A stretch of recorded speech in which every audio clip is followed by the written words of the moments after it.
Imagine for a second, right, that you hire the absolute best architect in the world. You source the most expensive imported marble. All of the best materials. Exactly. You bring in visionary engineers and you spend billions of dollars constructing this breathtaking, state-of-the-art skyscraper.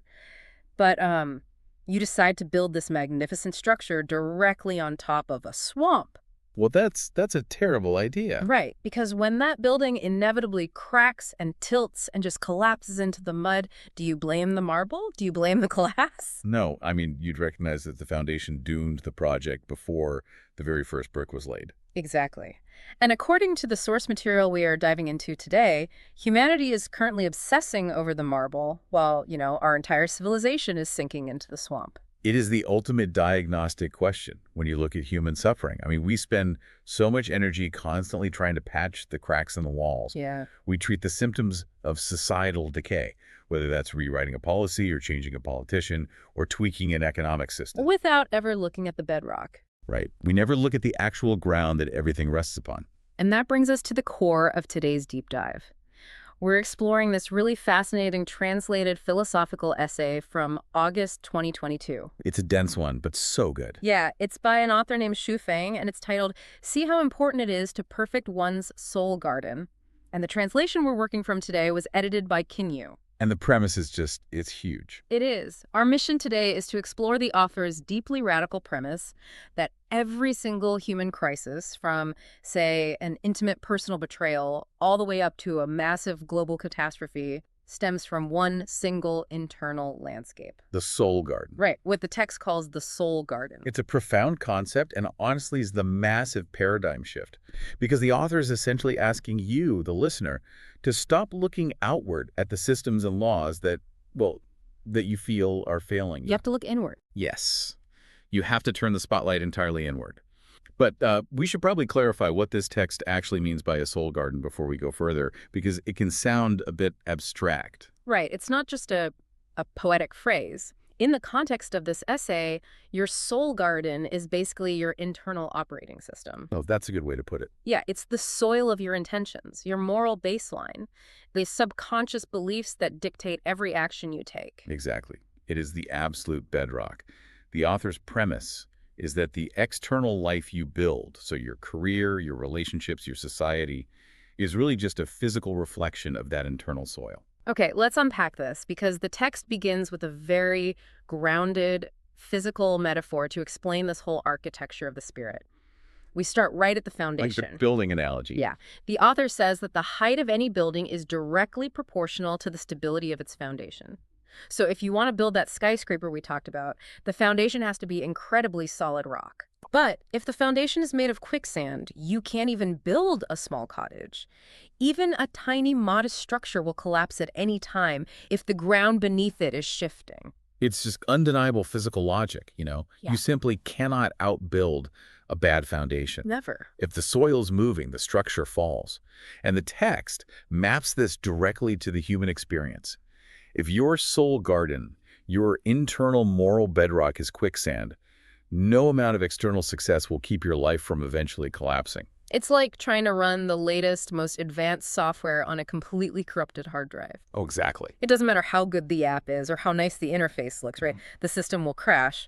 But I do have to push back a little on the absolute nature of the text here. Okay, how so? Well, the author presents this in incredibly stark terms. Like, is human nature truly just solid rock or total quicksand? Is there no middle ground where someone is just, I don't know, okay. What's fascinating here is the absolute refusal by the author to offer that comfortable gray area. Yeah, there's no gray area at all. None. You are right to point out how absolute it is. The text presents extreme binaries to make its point. It states that a perfect soul garden could lead to becoming a celestial being or a Buddha. Right. But an ugly soul garden, that leads to becoming a ghost or a demon.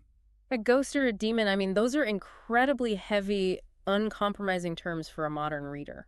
They really are. Yeah. And I think it's helpful to look at those terms not necessarily as literal supernatural reincarnations, but as ultimate psychological and societal trajectories. Okay, so like a trajectory of potential. Exactly. The author is explaining the mechanism of human potential. If your foundation is perfect, your potential to create good is transcendent. That's the Buddha or celestial being. You elevate everything around you. But if it's ugly, If your foundation is ugly, your capacity for destruction is monstrous, the ghost or demon. The text basically argues that there is no such thing as a neutral foundation. you're either building up or tearing down. Right. Your internal state is either actively holding you up or it's actively pulling you and everyone around you down into the mud. And if that soul garden is the foundation, the text doesn't just leave us with, abstract philosophies about ghosts and demons. It moves straight into what this looks like in the real world. It gets very practical very fast. Yeah, we get a very specific, almost uncomfortable look at the cascade of broken trust in everyday society. The text gives us a list of real-world professions and shows us exactly how a quicksand foundation corrupts them. It really holds up a mirror to the daily functions of our society. It forces us to examine the people who keep our world running, and more importantly, the psychological mechanism of what happens when their foundational operating system is corrupted. Let's look at the specific examples. The author starts with the people we literally trust with our lives, doctors. Right. The text says that if someone is a doctor with an imperfect soul garden, they will overtreat minor illnesses just to empty the patient's wallet. Let's think about the underlying mechanism of why that happens, though. Right. A doctor possesses highly specialized knowledge that the patient desperately needs but doesn't understand. Right. There's a huge information gap. And that knowledge gap creates a massive power imbalance. Now, if the doctor has a perfect soul garden, that power is used for healing. But with an imperfect one, With an imperfect soul garden, that quicksand of insecurity or greed or ego, it twists that power into a tool for extraction. The quicksand foundation turns a sacred, vulnerable duty into a predatory transaction. wow. And it spreads from there. The text points to businessmen, entrepreneurs, merchants. It says that with an imperfect soul garden, they will cheat and deceive for profit. And exploit their workers. Yeah, exploit workers, produce substandard items. And honestly, most chillingly, the text specifically states they will produce toxic food, drinks, and medicine. Which is, it's terrifying. It even brings farmers into this, stating that a farmer with a corrupted soul garden will knowingly produce toxic agricultural products. Because these are the literal pillars of our survival. Yeah. Food, water, medicine. When the soul garden of a merchant or a farmer is ugly, the very elements that are supposed to sustain human life become the things that slowly poison it. Now, think about the last time you read a headline about, say, toxic chemicals in baby food or Right. predatory, exorbitant medical bills. Your first instinct, and mine too, honestly, is usually to blame the system. Of course. We blame capitalism or broken supply chains. Right. We blame a lack of government oversight. We demand more regulations. But Zhou Feng is asking you to look at that interaction and see a spiritual failure, not a systemic one. The text ignores economics entirely, doesn't it? It absolutely does, and that is the crux of the author's argument. It completely strips away economic, legal, or systemic excuses. This is gone. The author does not care about the tight profit margins of the farmer or the hospital administration protocols pressuring the doctor. The blame is laid entirely, 100%, on internal spiritual failure. That is a really tough pill to swallow for a modern audience used to systemic critiques. It implies you can't just legislate your way out of bad human behavior. It really can't. You can write 1,000 pages of safety regulations for a food processing plant, but if the merchant's soul garden is quicksand, they will find a loophole. They'll cheat the system because the internal drive to deceive is still generating toxicity. Precisely. Think of the law as an external constraint, like a fence. Hmm. The soul garden is the internal generator. Okay, I like that visual. If the generator is constantly producing toxicity and greed, no amount of external fencing will perfectly contain it forever. Eventually, the fence breaks.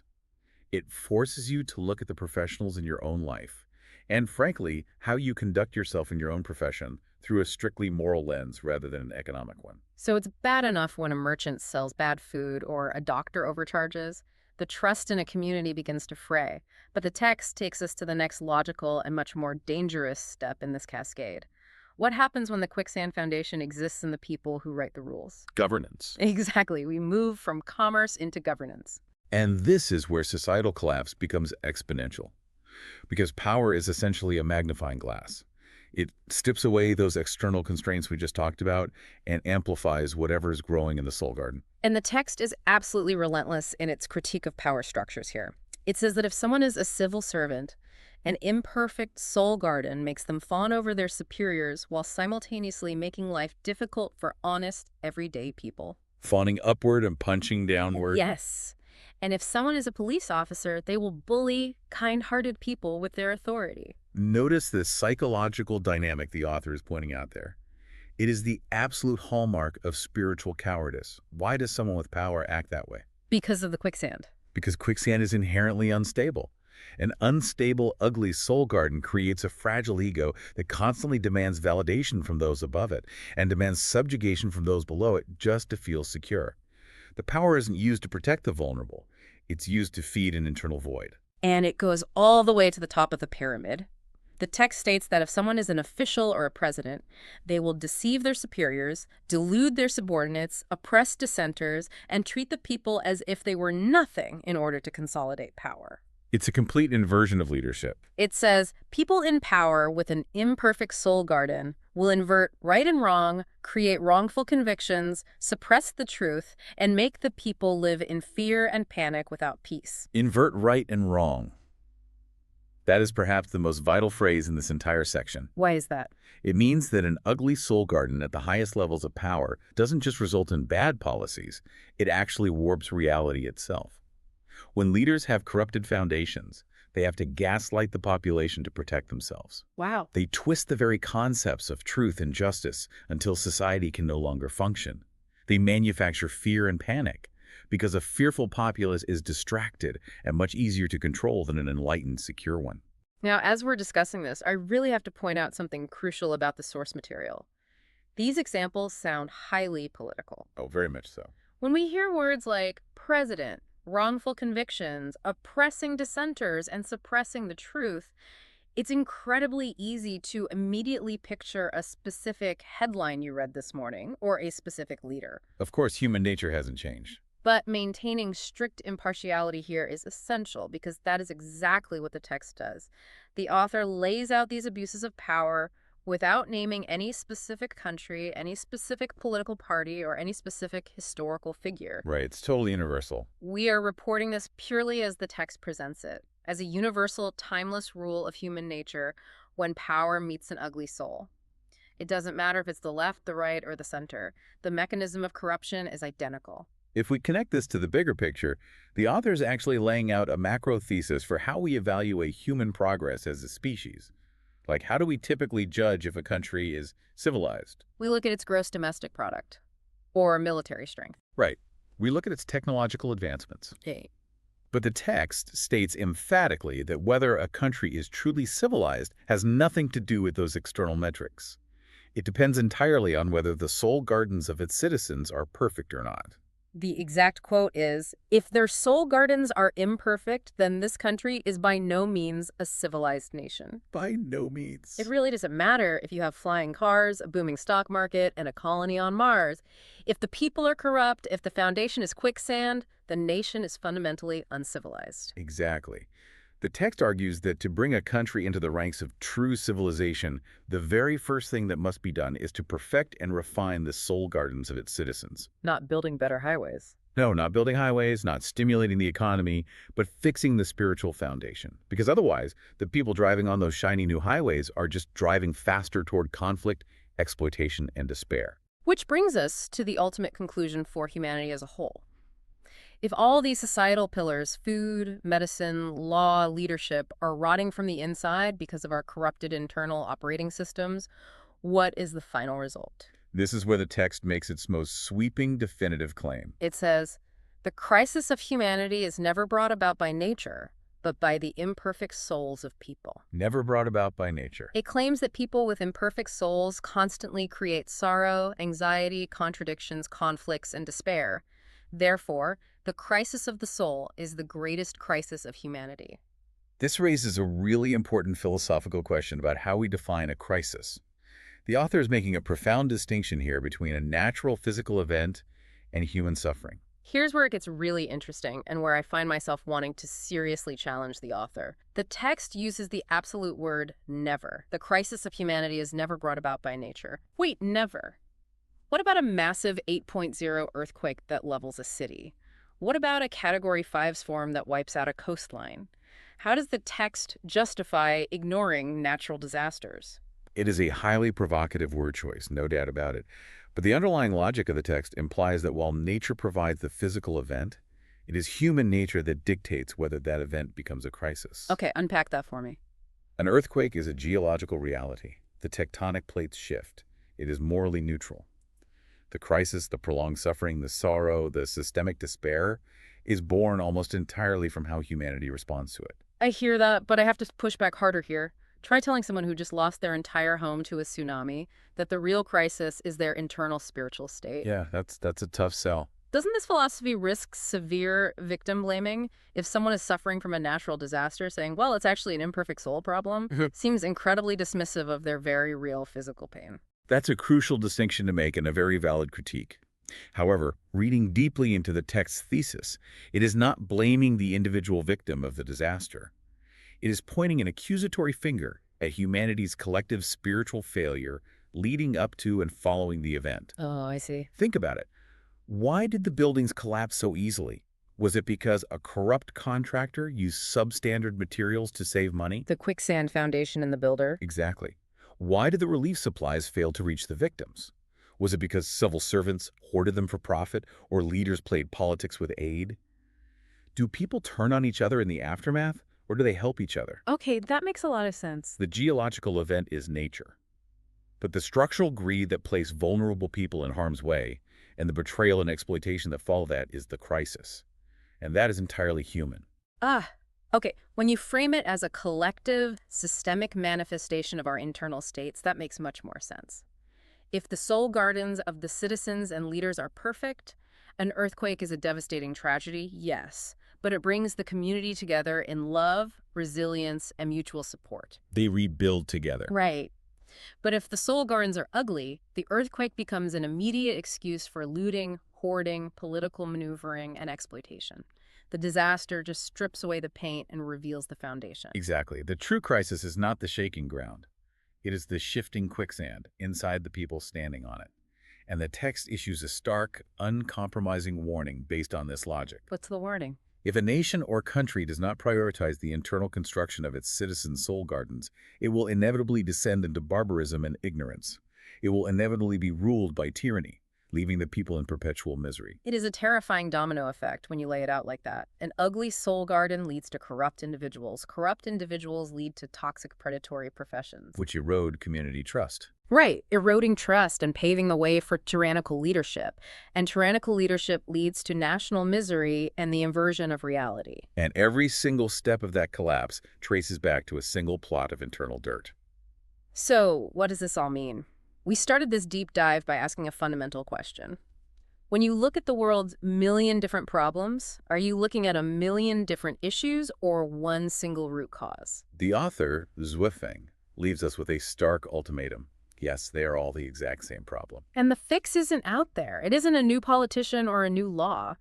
The text explicitly says that if a person does not cultivate their own soul garden, they should never expect to live a happy life, let alone dream of reaching the other shore, which the text aligns with heaven, or ultimate enlightenment. It places the ultimate, unavoidable responsibility squarely on the individual's shoulders. You cannot wait for the government to fix the world, or the economy to magically become fair, or society to suddenly treat you well. You have to do the work. The mandate is to look inward. You have to fix the soil before you can build the life. Which means we all have to look at the foundation of our own building today. In your profession, in your daily relationships, in the moments where you hold a tiny bit of power over someone else. Even just a tiny bit. Are you operating from a place of solid rock, or are you acting out of the quicksand of insecurity, ego, and greed? It requires a level of brutal, uncomfortable honesty with oneself that is, frankly, very rare in today's world. But according to the source text, that honesty is the only actual prerequisite for the survival of civilization. As we wrap up this deep dive into Swifeng's essay, I want to leave you with a final thought to mull over. We've explored the architecture of this metaphor and the devastating real-world consequences of ignoring it. The text tells us that perfecting the soul garden is the absolute prerequisite for reaching the other shore, for true happiness, and for a civilized world. But it leaves us with a profound, practical mystery to solve on our own in our daily lives. Right. If your soul truly is a garden, What are the specific seeds of intention you are supposed to be planting today to keep the quicksand at bay? And perhaps even more urgently, if you take an honest look at your foundation right now, what is the very first weed you need to pull before it spreads and cracks the concrete? Thank you for joining us on this deep dive into the source material. Remember, whether you see a million insurmountable problems in the world or just one underlying cause, the work always starts in the exact same place. Keep tending to your gardens.